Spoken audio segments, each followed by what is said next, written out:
Assalamualaikum warahmatullahi wabarakatuh. Ashamarka fuunee kabajamtoota daawwattoota Aashaa Inda Kadiirtuuf. Egaa kabajamtoota daawwattoota keenya akkuma argaa jirtan kana har'a meeshaa Sumaalee baay'ee bareedaa ta'e anaaf Aashaalleen akka isin argitan kanatti bareednee ilaalamee ija keessa wallaalaa meeshaalee ilaalaa qabannee dhufnee jira jechuudha kabajamtoota daawwattoota keenya. Meeshaan kun meeshaa obboleewwan keenya obboleettii keenya Faaxumaati. Gara Arboyyee deema meeshaan. Egaa godina Arsii aanaa Arboyyee deema jechuudha kabajamtoota daawwattoota keenya akkuma argaa jirtan kana mee ilaalame amma sagalee jalattidha jira jechuudha iddoo sanitti xiqqishoo isii sagaleen sirrii nuun dhufne jechuudha amma sagalee jalatti hidhaayirra meeshaan kun akkuma argaa jirtan dolaamni jira tasriyaan jira asin immootu algaan akka isin agartan kana bareeda jira jechuudha. Isinirraa kan argamu viidiyoo keenya kana share gochuudhaan akkuma sangan like gochuudhaan hiriyoota keessan bira akka gahu gochuudha. Meeshaan nuti mootu iddoo nuti itti argamnu Adaamatti argamna jechuudha kabajamtoota daawwattoota keenya iddoo nuti itti hojjennu mootu Oromiyaa guutuu keessa geessina booda nuti hin geessine hin jiru jechuudha kabajamtoota daawwattoota keenya kana fakkaata ammaan akkuma argaa jirtan kana meeshaan kun baay'ee meeshaa bareedaa ta'edha asiin akkuma argaa jirtan kun amma biffee agarsiisu eegalee jira jechuudha. Hayyee daawwatta keenya akkuma argitan kana sagalee jalattidha irra isin jedhee jira kadiirii gisee takka takka osoo haasa'u kadiir dhufuu danda'a osoo kadiiraa osoo dhufuu danda'a dhiifama isin jecha akkuma argitan kana meeshaa obboleettiin Faaxumaa gara Arboyyee deema isin jennee jira jechuudha daawwatta keenya meeshaan obboleettiin Faaxumaa hedduu meeshaan bira turedha.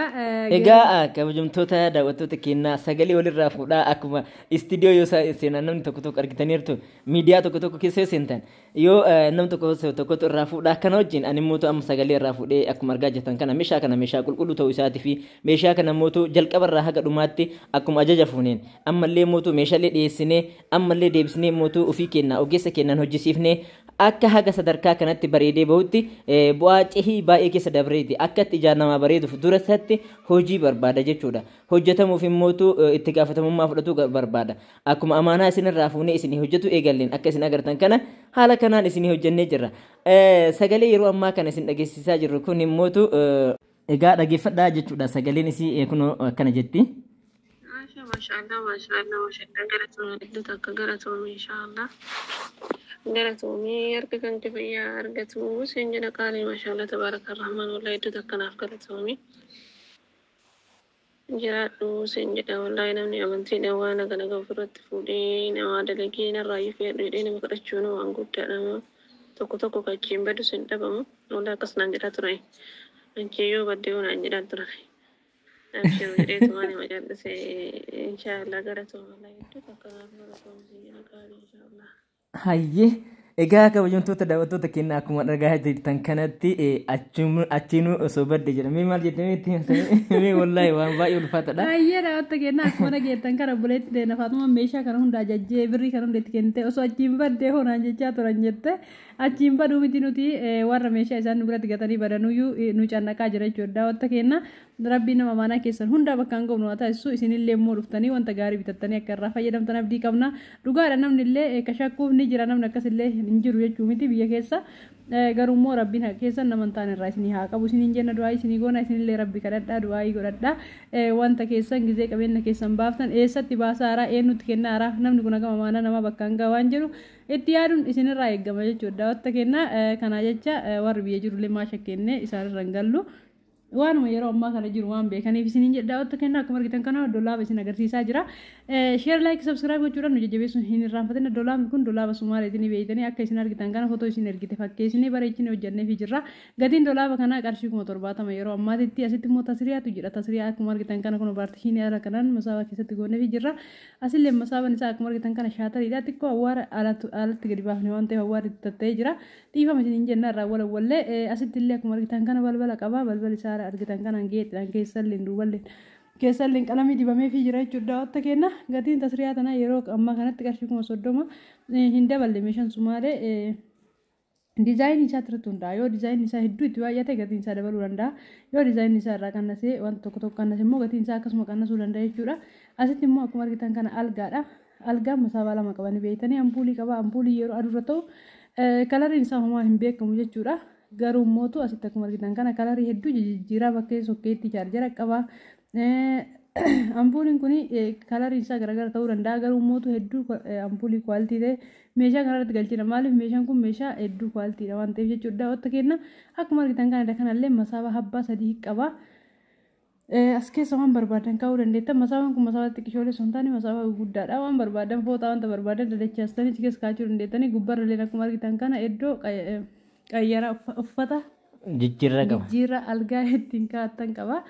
Soora adda addaa algaa libsiitii xiqqaa kaa'achuu dandeettan waanuma barbaadan kamuu kaa'achuu dandeettanii algaan kun gatiin isaa qarshii 75,000 asitti immoo biffee akkaan bareedduu taate qabdi obboleettiin teennaa biffeen tuni akkuma argitan kana kun akkuma footoo isin ergiteetti hojjennee qopheessineef jirra gamanan balballi isaa sirriitti hin banne sababni isaa dolaaban balballi xiqqoo olitti dhiyaatee jira gara caanu sirriitti banee isin agarsiisaa garaachan immoo kana fakkaata kun sirriitti ilaaltanii warri bitatu barbaadan kamuu asirraa iskiriinshot gootanii erguu dandeettanii viidiyoo as sheer godhuu dandeettanii akka fedha keessanitti deebii mootu kabiraa yoo kadas hin jedhe jiraate miidiyaa irraa ta'e bakka mirraayyuu gadi buuftanii fiduu dandeettanii haala saniin ajajachuu dandeettanii isiniin jedha akkuma argitan kana gubbaallee hin jalillee haala kana hedduu bal'aadha meeshaa baay'ee isinii fuudhuu danda'a jechuudha wanta kenna gama kanaan karbiidha karri isaa akkuma argitan kana kunoo keessallee kunoo haala kanaa waan babbareedu gaafa itti guuttan hedduu meeshaa bareedudha jallisaa akkana jira meeshaa barbaadan isinii fuudhuudhaaf meeshaa geexii ta'e keessa naqachuufis hedduu isin fayyada jechuudha wanta kenna asitti immoo tiivi istaandii qabdi tiivi istaandiin tun yeroo jalqabaatti hojjetamte nu biratti hedduu namatti mijooftee haalli itti fayyadamis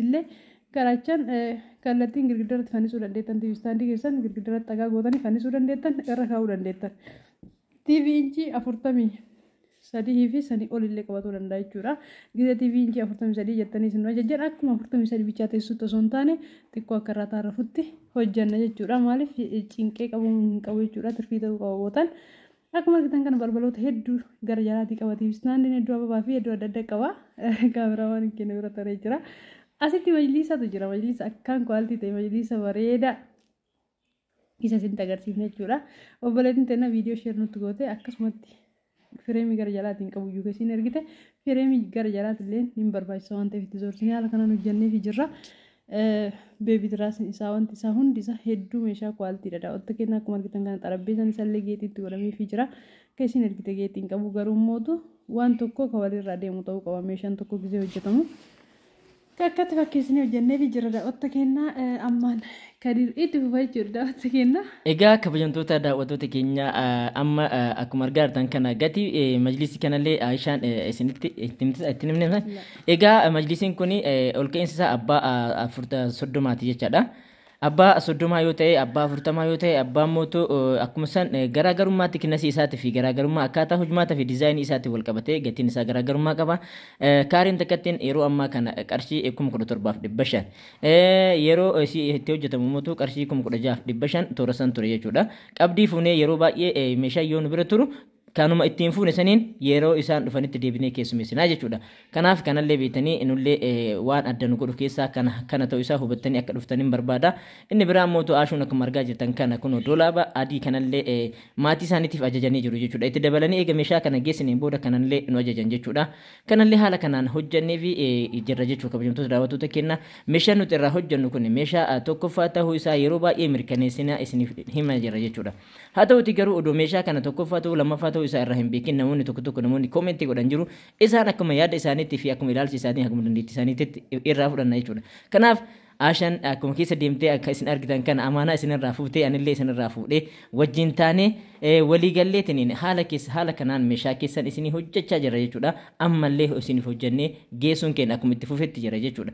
Aashuun yaada isii ammallee deebitee waan tokko isiniin jechaa jirti. Irra deebitee mootu wanni isin jettu jiraate isiniin jetti jechuudha. Amma makiinallee dhufee akka isin agartan kana fi of dhaabannee jira jechuudha. Makiinaan deemuu heda. Kichinii kanarraa Aashaan xiqqoo haasa'u. Hayyee daawwattoota keenya akkuma argitan kana kichinii kana viidiyoo tokko keessatti argitanii turtanii viidiyoon kanatti dura waraabame garuu manatti galee gaxxamamee ture jechuudha viidiyoo kiciniin kun dhumarratti ni galcha mana keessaa akka inni bareedu maashaallah tabarakallah hedduu bareedee jira mana keessatti gallaan kichinii sijjamar footoo akkatti yoo galee hin bareedu gizee manarratti gaxxamame bareeda jechuudha warra bitachuu barbaadan kiciniin kun kaariidhaan gurgurama waan ta'eef mana keessan mattartanii dhufuu dandeettanii nuti immootu hojjannee kallattiin manaan isinii ga'uu dandeenya ammaan viidiyoon xumura irra ga'ee jira waan ta'eef assalaamu alaikum warahmatullahi wabarakatuh sin jaalanna.